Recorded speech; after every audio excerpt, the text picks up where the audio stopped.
অসম উচ্চতৰ মাধ্যমিকৰ ফলাফলত সন্তুষ্ট নহয় মেইটেস্থিত ডাৰুইন একাডেমীৰ বিজ্ঞান শাখাৰ ছাত্ৰী হিমাদ্ৰী তালুকদাৰ। 9 মে বৃহস্পতিবাৰে দিয়া অসম উচ্চতৰ মাধ্যমিকৰ ফলাফলত অসমীয়া বিষয়ত এবচেণ্ট দেখুওৱাৰ বাবে অসন্তুষ্টি প্ৰকাশ হিমাদ্ৰী তালুকদাৰৰ। কিছুদিন পাছত অহা ফলাফলত অসমীয়া বিষয়ত 93% নম্বৰ লাভেৰে মেইটেস্থিত ডাৰুইন একাডেমীৰ পৰা তথা দক্ষিণ কামৰূপৰ ভিতৰত 93% নম্বৰেৰে সৰ্বোচ্চ নম্বৰ লাভ কৰি উজ্জ্বলি উঠিছে হিমাদ্ৰী তালুকদাৰ। হিমাদ্ৰী তালুকদাৰৰ এগৰাকী ভাল চিকিৎসক হ'বৰ মন। পলাশবাৰী সমষ্টিৰ গদেবৰীৰ ৰমেন তালুকদাৰ আৰু মীনাক্ষী তালুকদাৰৰ জীয়ৰী হিমাদ্ৰী তালুকদাৰ। সোমবাৰে ডাৰুইন একাডেমীৰ শিক্ষক শিক্ষয়িত্ৰীসকলে হিমাদ্ৰী তালুকদাৰৰ বাসগৃহলৈ আহি শুভেচ্ছা জ্ঞাপন কৰে।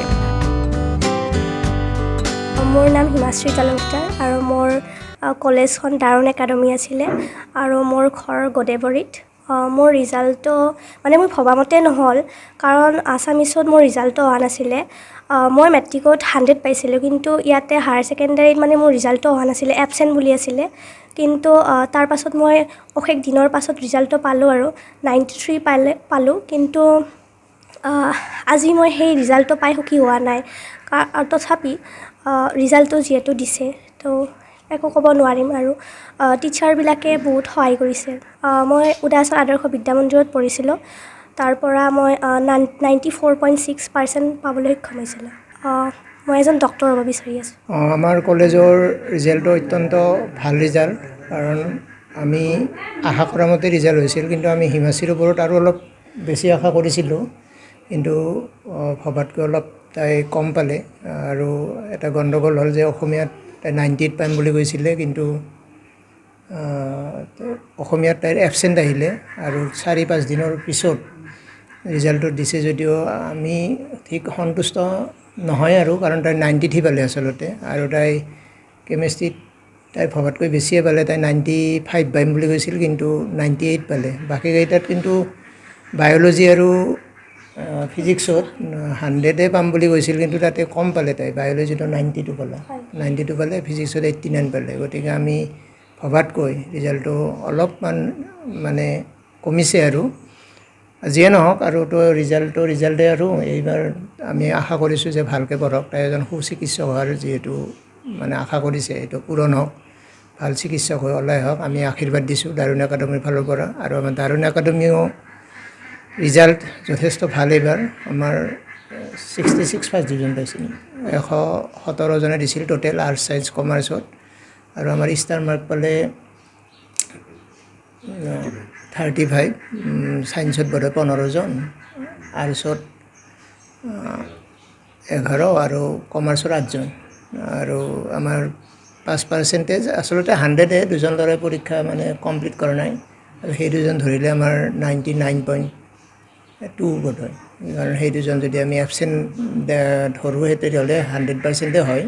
পৰীক্ষা দিয়াখিনি 100% পাছ কৰিছে। আৰু আমি এই ডাৰুইন একাডেমী আমি 2021-ৰ 31 জুলাইত আমি খুলিছিলোঁ। যিহেতু আমাৰ ইয়াৰ ল'ৰা ছোৱালীবিলাক বাহিৰৰ বিভিন্ন অনুষ্ঠানত যায়, সেইকাৰণে আমি বহুত হেৰি কৰি খুলিছিলোঁ, আৰু আমি সঁহাৰিও পাইছিলোঁ।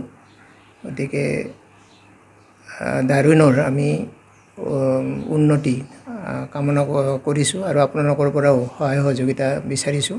আমাৰ ডাৰুইন একাডেমী মিৰ্জাৰ ফলাফল এইবাৰ দক্ষিণ কামৰূপৰ ভিতৰতে বহুত ভাল বুলি আমি গম পাইছোঁ বাকীকেইখনৰ তুলনাত। 2021 চনত ছাৰে কোৱাৰ নিচিনাকৈ আমাৰ যিহেতু দক্ষিণ কামৰূপত বিজ্ঞান শাখাৰ ছাত্ৰ ছাত্ৰীৰ অনুপাতে আমাৰ শিক্ষানুষ্ঠান কম, গতিকে ছাৰৰ নেতৃত্বত আমাৰ কেইজনমান শিক্ষকে আমি ডাৰুইন একাডেমী মিৰ্জাখন আমি স্থাপন কৰিছিলোঁ। আৰু এইবেলি আমাৰ এই দ্বিতীয় বৰ্ষত আমাৰ ছাত্ৰ ছাত্ৰীসকল অৱতীৰ্ণ হৈছিল।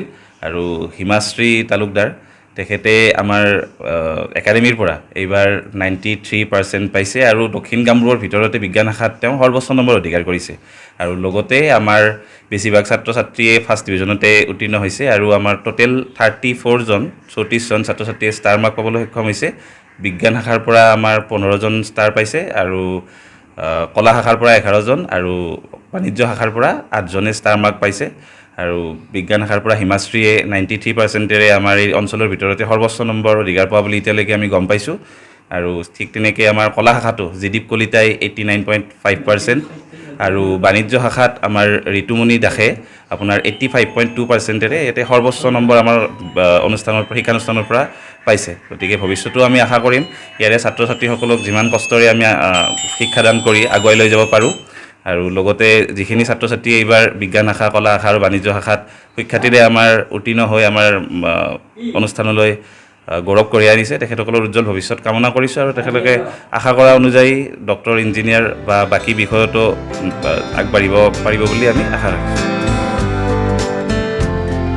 মেজৰ পৰা অনন্ত কলিতাৰ ৰিপৰ্ট সংবাদ লহৰ।